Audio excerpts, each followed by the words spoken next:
तो झारखंड विधानसभा चुनाव अपने चरम सीमा पर पहुंच चुका है। इंडिया और एनडीए गठबंधन ने अपनी अपनी घोषणा जारी कर दिया है, लेकिन सवाल ये उठ रहा है कि इस घोषणा पत्र में युवाओं के लिए रोजगार की तो बात है, लेकिन जब युवा शिक्षित होंगे तब तो रोजगार उनको मिलेगा। सबसे बड़ा सवाल ये है कि शिक्षा को लेकर के किसी भी मैनिफेस्टो की अगर बात कर लें तो उसमें जिक्र ही नहीं है। रोजगार जरूर जिक्र है, युवा जरूर जिक्र है, लेकिन शिक्षा को लेकर के बहुत कुछ नहीं है। खास तौर पे जो बेतहासा फीस बढ़ा दी जा रही है एजुकेशन इंस्टीट्यूट्स को लेकर के, उनको लेकर के कहीं कोई जिक्र नहीं है कि हमारे राज्य में इससे अधिक फीस नहीं बढ़नी चाहिए। फिलहाल हर दिन सभी स्टार प्रचारकों का जमावड़ा लग रहा है झारखंड के सरजमी पर। 13 नवंबर को पहला मतदान है और दूसरा मतदान 20 नवंबर को होने जा रहा है।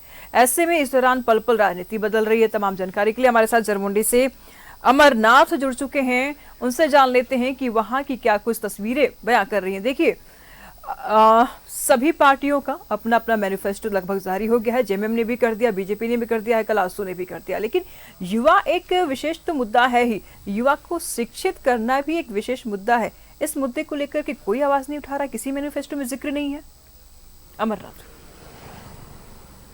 जी हाँ, देखिए निशु, मामला यह है कि देखिए मैं अभी यहाँ खड़ा हूँ, ये जरमुंडी विधानसभा का क्षेत्र है और ये मैं जहाँ भी खड़ा हूँ ये गांव का नाम है मनीगढ़ी।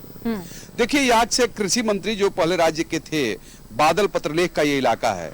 और अगर हम बात करें तो जो पिछले सरकार में जब यहाँ से कृषि मंत्री रणधीर सिंह हुआ करते थे तो उस समय इस क्षेत्र में काफी डेवलपमेंट काम को लेकर के हुए थे, डेयरी को विकास को लेकर के हुए थे, यहाँ तक कि देवघर में कृषि कॉलेज भी खुला था। लेकिन इसके बाद आपको मैं बताऊं कि जब से ये सरकार में आए, सरकार में आने के बाद से शिक्षा को लेकर के अगर हम बात करें जरमुंडी के इलाके में तो कहीं कोई विशेष कोई व्यवस्था, ना कोई मॉडल स्कूल शुरू हो पाया यहाँ पर, ना कोई कॉलेज मिल पाया बच्चियों के लिए। कई चीजें हैं जो कि अभी तक धरातल पर नहीं उतर पाई हैं और आज भी उनको या तो देवघर या फिर दुमका बच्चियों को पढ़ाई करने के लिए जाना पड़ रहा है हायर एजुकेशन के क्षेत्र में। मैं आपको बताऊं, इसके साथ साथ जो यहाँ का जो इलाका है जरमुंडी का, ये बेसिकली एक कृषि प्रधान इलाका है। यहाँ पर यहाँ के जो लोग हैं मुख्यतः कृषि पर आधारित, कोई इंडस्ट्री नहीं है यहाँ। और यहाँ पर जब इंडस्ट्री नहीं है तो बेरोजगारी, यहाँ पर आप समझ सकती हैं कि बेरोजगारी क्या होगी, बेरोजगारी का दर क्या होगा। अब आप समझिए कि कृषि मंत्री होते हुए भी यहाँ के कृषि को क्या कहते हैं, सिंचाई की सुविधा, खेतों तक पानी कैसे पहुंचे, किसान कैसे आत्मनिर्भर बने, इस दिशा में भी कोई ठोस या फिर ऐसा कोई उदाहरण योग्य काम नहीं हुआ है जिसको कि हम बता सके अपने लोगों को, अपने दर्शकों को कि यहाँ पर सिंचाई के साधन के लिए ये व्यवस्था हुई है।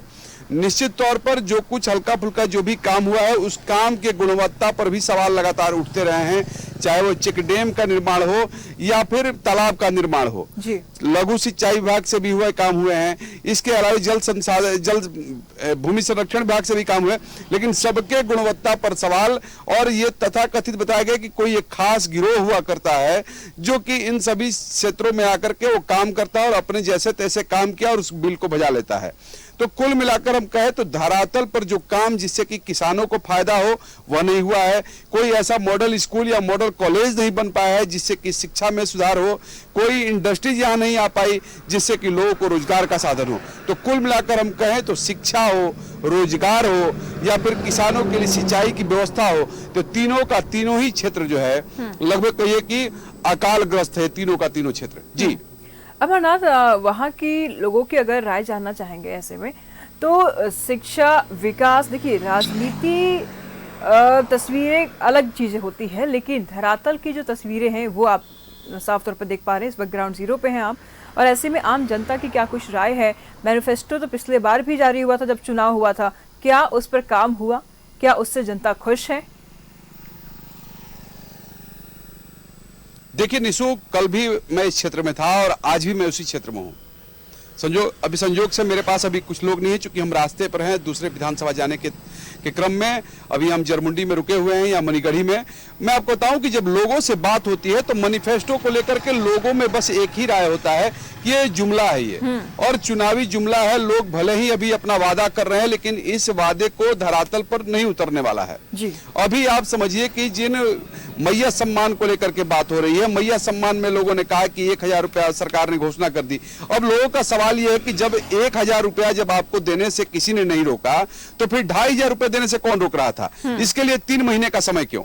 तो ये सब एक प्रकार का जुमला इसको लोग कहा जा रहा है कि ये सब केवल लोगों को लुभाने के लिए और अपना वोट बैंक कैसे हासिल करें हम, ये इसके लिए एक लॉलीपॉप है। तो चाहे वो कोई भी पार्टी हो जिनके द्वारा भी घोषणा पत्र जारी कहता है, आप देख सकती हैं पहले पिछले चुनाव का भी हम आपको अनुभव है, आप देख सकती हैं कि जो धरातल पर अधिकांश जो बातें होती है जो घोषणा पत्र में, वह लगभग मुश्किल से अगर हम कहें तो 10 से 20% से उतरती है। बाकी के बाकी जो मुद्दे रहते हैं, जो भी घोषणा पत्र में जो लिखा जाता है, वो धरातल पर नहीं उतर पाता है। तो लोगों के बीच चर्चा जरूर है। अमरनाथ, लगातार हम आपसे अपडेट लेते रहेंगे। फिलहाल बहुत बहुत शुक्रिया आपका इन तमाम जानकारियों के लिए। तमाम पार्टियों के मैनिफेस्टो अब सामने आ चुके हैं, इसको लेकर के जनता भी बेहतरीन तरीके से समझ रही है कि दावे और वादे तो हर बार होते हैं, चुनाव जीतने के बाद लोग जरूर मुकर जाते हैं, क्योंकि जिस तरीके से पिछले 5 साल के तजुर्बा है इन जनता के पास, उस तजुर्बा को लेकर के जनता अविश्वास करने पर अडिग नहीं है,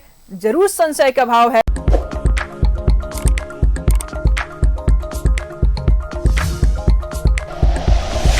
like and share videos, subscribe करें हमारा चैनल और प्रेस करें बेल आइकॉन।